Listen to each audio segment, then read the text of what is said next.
Every year, thousands of Kenyan women hear the life-changing words, "You have breast cancer." But for many, that truth comes too late.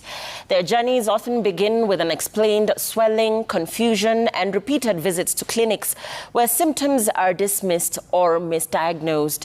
Tonight, we share the story of one woman whose experience of being told it's nothing serious became a fight not just for her own life, but for awareness and better care for others.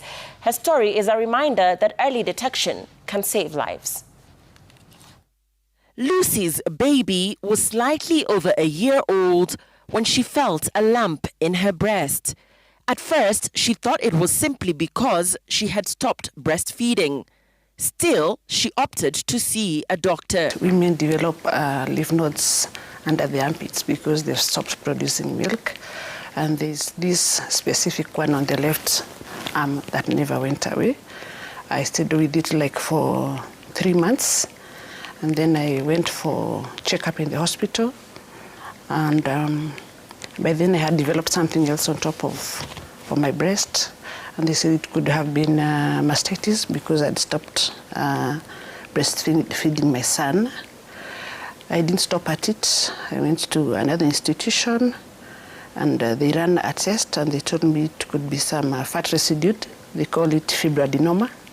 And they had to do surgery locally to remove it. So according to them, it was not something that was alarming. After seeking a second opinion, Lucy received news that shattered her world. It turned out that it was breast cancer.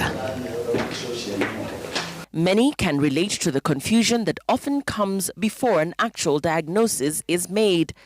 Lucy says the news came as a complete shock to her. I think it is one of the worst things that has ever happened to me.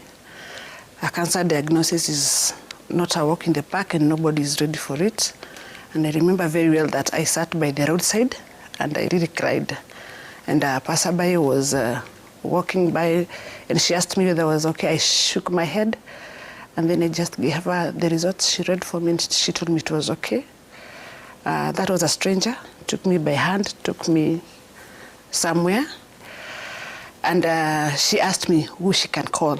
They called a distant auntie who came for me. And I went spent the night in her house. Then in the morning, they were like, hey, you have to stop crying and you need to act on this. You need to seek treatment. She underwent a mastectomy, the surgical removal of a breast, followed by months of chemotherapy. But even after her treatment, she struggled to feel whole again. Femininity is breast and the hair and what have you.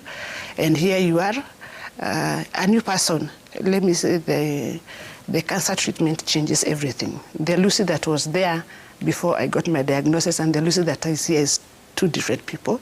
After having my breast removed, I was not told what I was going to rehabilitate with. So my cleavage was going to fall. When I dress up, you see, I have to use a shawl, a jacket, because I want to hide my chest. And that is something that was not factored. Even today, I think rehabilitation is not factored very well.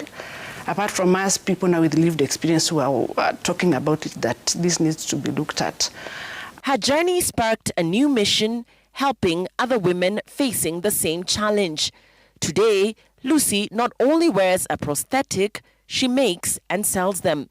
From imported silicone models to locally woven alternatives, she's helping survivors reclaim their confidence and dignity. Once you're given a second chance, you don't chance with so many things.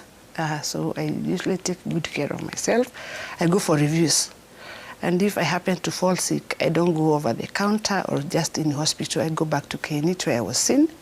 And then keeping fit. I think we made history. I'm one of the first female cancer survivors to submit Mount Kilimanjaro. According to oncologists, early detection remains key in the fight against breast cancer. So any change in the breast in terms of size, shape, skin changes, skin color changes, or any nipple retractions, dimpling of the skin on the breast, any swelling in the armpit or lower part of the neck.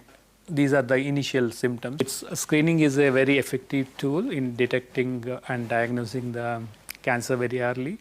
With the screening, if the cancer is in early stages, sometimes there is no need of radiation. So if they undergo surgery, sometimes there is no need of chemotherapy if they are hormone receptor positive and very early stages. The cost implication will also be lesser. The outcome is better. The side effects they face is lesser. The quality of life will be better. Lucy's story is one of pain, courage, and purpose. A reminder that even in the face of cancer, hope can still bloom.